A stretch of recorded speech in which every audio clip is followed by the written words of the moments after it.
Hello guys, welcome back to Fly High. আজকে এই ভিডিওটা হচ্ছে ভুবনেশ্বরে যে ডট ফেস্টিভ্যালটা হয়েছে এইবার 2023-তে, তো সেটার ওপর ভিত্তি করেই আমি আজকে ভিডিওটা করেছি। তো ডট ফেস্টিভ্যাল নামটা দেওয়া হয়েছে কারণ এখানে দেখো সারা রাস্তায় এরকম বড় বড় ডট ডট ডট ডট দিয়ে দিয়েছে, তার ওপর ভিত্তি করে এই নাম দেওয়া হয়েছে ডট ফেস্টিভ্যাল। এর সাথে সাথে ফুড ফেস্টিভ্যালও এর সাথেই আছে, যেখানকার ভিডিও আমি তোমাদের সাথে শেয়ার করব। আস্তে আস্তে আমরা বাইরের জিনিসটা দেখে নিলাম, এবার চলো ভেতরে যাওয়া যাক। ভেতরের জায়গাটা অনেক সুন্দর। এখানে প্রচন্ড পরিমাণে লাউড মিউজিক চলছে। আর আমি ভিডিওর মিউজিকটা একটুখানি কেটে দেবো, মাঝে মাঝে দেবো, তাহলে বুঝতে পারবে কতটা লাউড মিউজিক হচ্ছে। এরপর মিউজিকটা হয়ে যাওয়ার পর এখানে যখন শুরু হবে লেজার লাইট শো, সেটা অসাধারণ লেগেছে আমার। তোমাদের সাথে আমি সেটাও শেয়ার করব, কিছুক্ষণ পরই সেটা শুরু হবে। তো চলো লেজার শোটা তোমরা একটু দেখে নাও।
Light show for you all Bhubaneswar conference.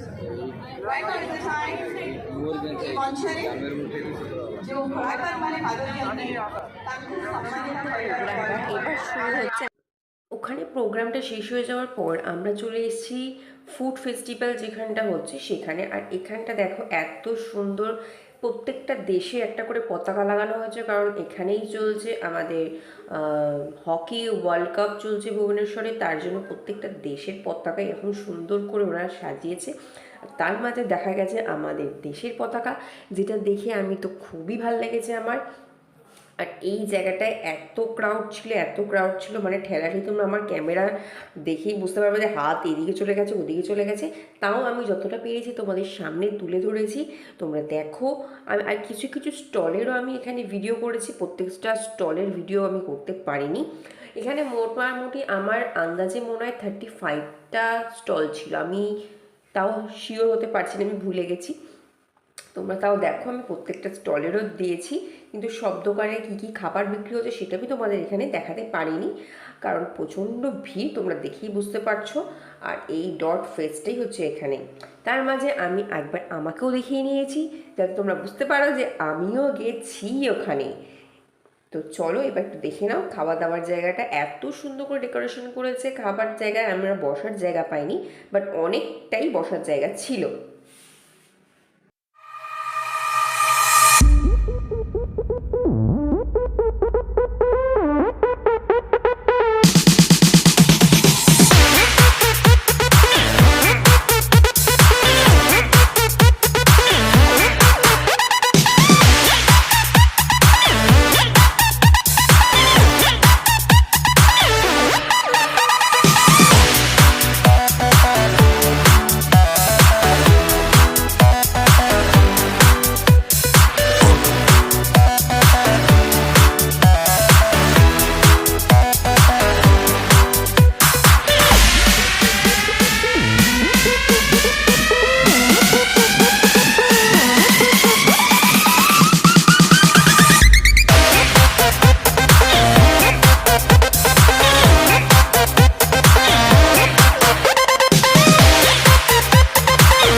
ভিডিওটা আমি এখানেই শেষ করছি। Thank you for watching, love you.